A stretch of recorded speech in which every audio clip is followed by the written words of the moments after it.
Hey there, my name is Tasha Simone. Welcome to or welcome back to my YouTube channel. Today I'm going to be showing you how I've been making kombucha for the last, couple months. Because I enjoy kombucha, but at the store it's like at least $3 a bottle. And if you go to Whole Foods, it can be like $4 a bottle, and it's just like way too expensive of a habit to have. But I'm like, this is literally just tea that's sweetened and then ignored for a while. Why can't I make it at home? So I looked into it. I found a really good post on Food 52. I'll link that below. That's basically what I have followed for my process. And I didn't know anyone near me who, or anyone at all, who had a SCOBY. So I decided to make my own from scratch. That's a similar, but a bit of a different process from what I'm going to be showing you today. If you need to learn how to make your own SCOBY from scratch, you can do that pretty easily. I was able to do it, and the Food 52 article also includes instructions on how to do that. I could also make a video in the future about how to make your own SCOBY at home without having like a donated SCOBY from someone else. So the basis of kombucha is that, like I said, it's a sweetened fermented tea. So the basis of tea is that you take tea bags and brew them. So I've just been using this super generic black tea. It comes in the mega packs at Target. This was, I think, $4 or less, and this will make me plenty of kombucha. I haven't calculated out exactly like how many bags per bottle, but it's cheap. And so to start the process, I have started boiling 4 cups of water on the stove. So I have 8 tea bags here that I'm going to be using to the 4 cups of water.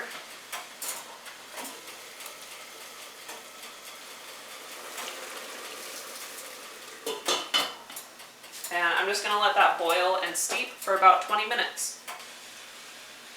What I've been doing to keep my tea bag tags together, I'll take either like a chip clip or I'll wrap them around some sort of non-metal material just to keep them together so they don't like fall into the pot. Okay, so it's been 20 minutes. I've turned off the burner, it's been steeping, and it's some very, very strong tea right now. But now it's time to sweeten it up. You're going to use a full cup of sugar, and it has to be real sugar. The point of kombucha is that it's fermented, and what happens with fermentation is that it's bacteria and yeast feeding on the sugar and doing that fermentation process. So most of the sugar will actually be converted by the yeast in the SCOBY. And so I'm using some cane sugar from Trader Joe's. That's just raw and unprocessed.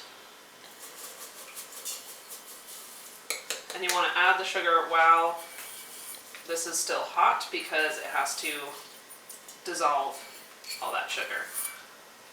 And since I'm using a raw sugar, it's going to take a bit more effort to dissolve it because the granules are so much larger than like a more refined cane sugar would have much smaller granules that dissolve a lot easier.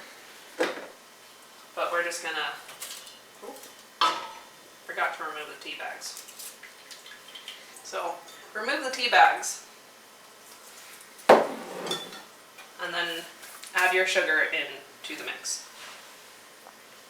And then stir until everything's dissolved, which might take a little bit just because of the liquid to sugar ratio, but it'll happen.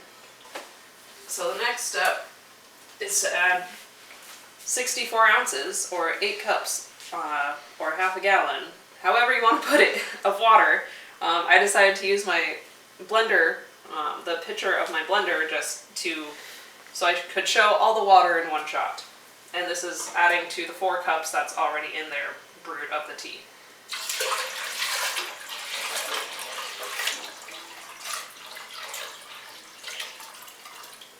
You want to wait until all the sugar is dissolved in the hot tea before pouring in the cool water, because the cool water will make it a lot harder for the sugar to dissolve. Most things dissolve a lot easier in hot water rather than cool or room temperature water. But also we need to get the temperature of this thing down to below 90 degrees before we put it in with the SCOBY, because otherwise the heat can kill off the yeast and bacteria in the SCOBY that we want to use for the fermenting process. If your tea at this point is still a little warm, you can add some cups of cold water. Also, I like to add extra water just to increase the amount of kombucha that I end up with. I just use tap water and it works just fine. We now have a total of about 14 cups of tea, and it's cool. It's a little below room temperature actually because of the cool water. And I'm just gonna sample the tea right now. It basically tastes like sweet tea. Do you want to taste it? Yes. Yes. Yeah, it's not, but it's not even as sweet as like your mom would make it. Absolutely not. Yeah. We do 3 cups of sugar and a gallon. So, a little different. And this is like a little over 3/4 of a gallon and only 1 cup of sugar. There you go. So this is my SCOBY. I've been letting it sit since the last round of kombucha that I made. I think it's been like a week. It can sit for a few weeks in its own juice. Basically, just when you end up bottling your kombucha, just make sure you leave like a couple cups of the fermented tea behind with the SCOBY to like keep it healthy and happy in its little juicy thing. So I've made, I think, 3 batches of kombucha now. Not sure if you can tell, probably not, but there are kind of 3 fairly distinct layers to my SCOBY.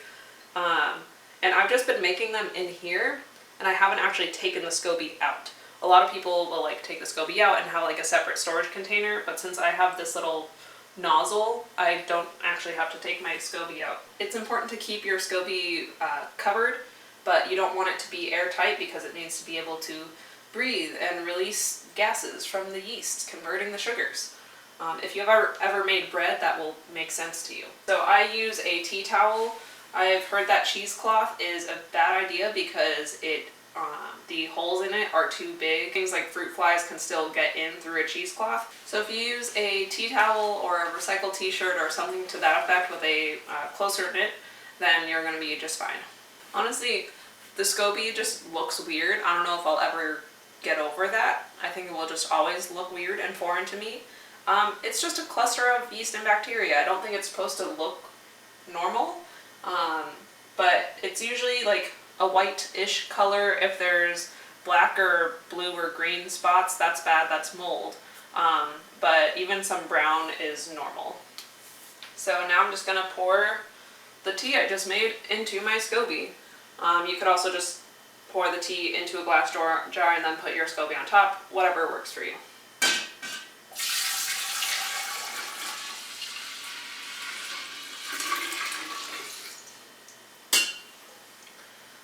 And you just want to make sure to include that few cups of kombucha that the SCOBY was already sitting in, because that will serve as your starter fluid for this next round of kombucha. So now that's all together, I'm just gonna let it sit up in a cabinet for about 10 days. So I've been keeping my kombucha in this kind of dark-ish, warmish, remote-ish place in my house. Just this cabinet, it works really well for me because I kind of forget about it. I don't open it that often, and it's kind of out of the way, but still accessible for me to check on my kombucha as it ferments. So it should be done with the first fermentation now. There's kind of 2 fermentations when you make kombucha. The first fermentation is when you have the SCOBY in it, in the whole like big batch of stuff, and it like ferments as a whole. And then there's a second fermentation after you bottle it, where it builds up carbonation for itself, and it doesn't have the SCOBY in it anymore. Although I have noticed it sometimes creates its own like mini SCOBY in the bottle. But yeah, so this has been brewing, fermenting for 11 days, and that's usually about how long mine takes. So let's taste it.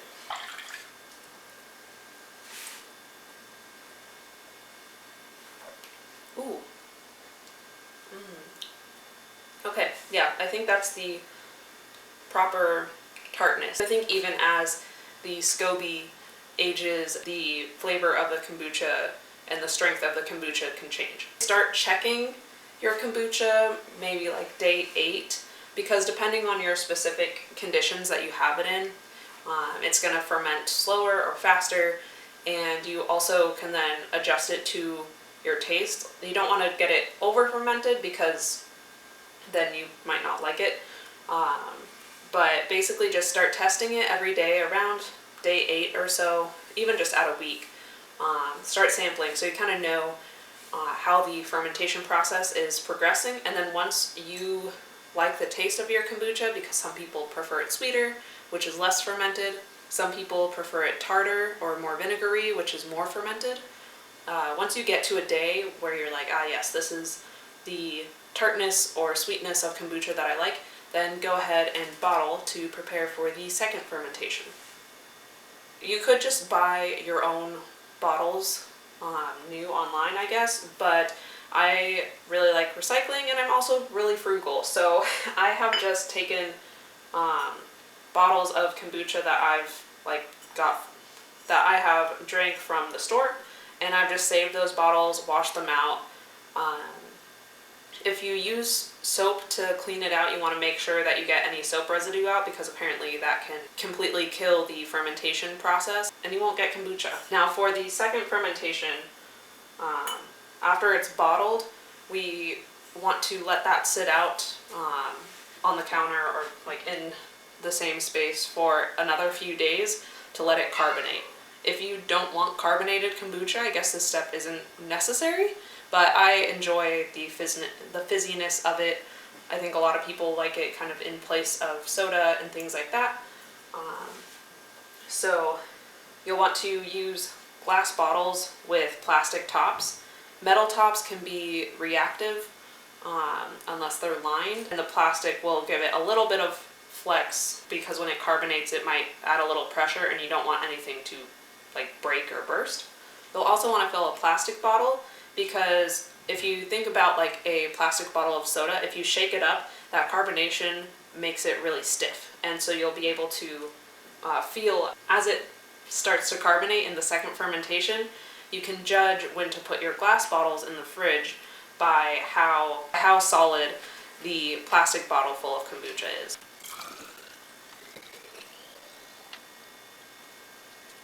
And this one already has some carbonation, which is pretty impressive.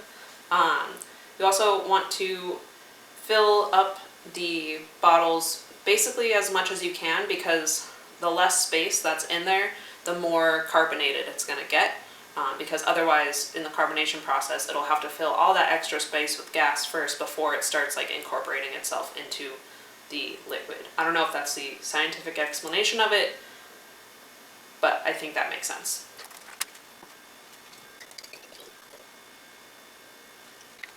If you want to flavor your kombucha, it's best to do that in the second fermentation process. So you put whatever flavorings you would want to put into the bottles before you fill them, and then it'll take on the flavors as it does the second fermentation. And that way you can also get multiple different flavors from one big batch of kombucha, because you don't want to like add flavors to the main kombucha, basically because you don't want to interfere with that initial fermentation process.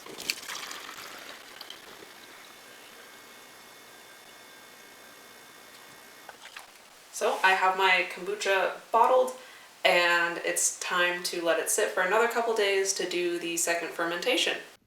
So as you can see behind me, I'm editing this footage, and I just realized I never made any sort of like conclusion or wrap up to this thing. So as you could tell in the last clip, I didn't bottle everything at once. I bottled some that day, and then the next day I put some flavors into some bottles and then bottled those. So I did some frozen blueberries, blended up with some water, put those in the bottles before adding the kombucha. I did some blended up frozen strawberries and some blended up frozen raspberries.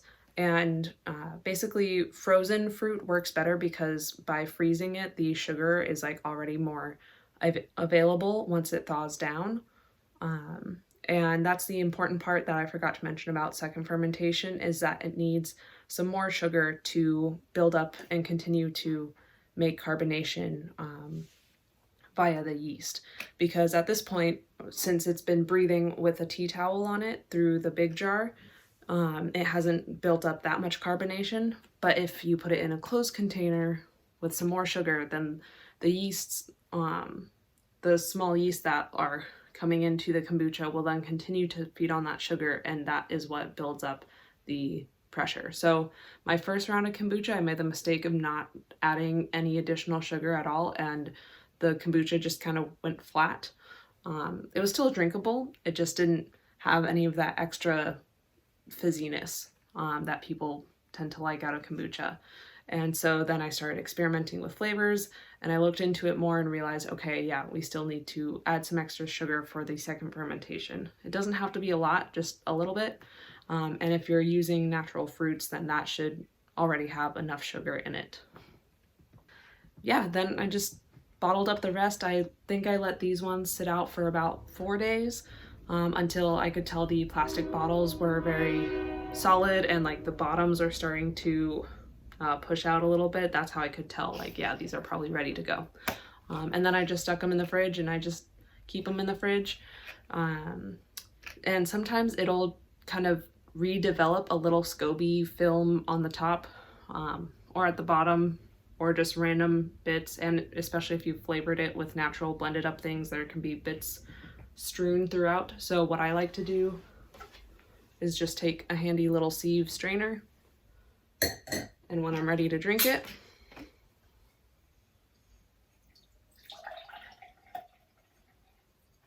I'll just strain it out.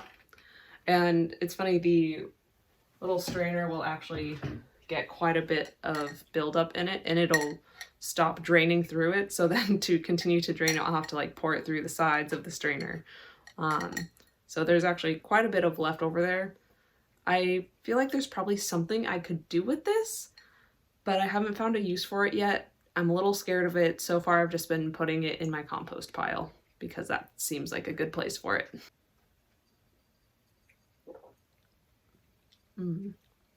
That was some of the blueberry kombucha.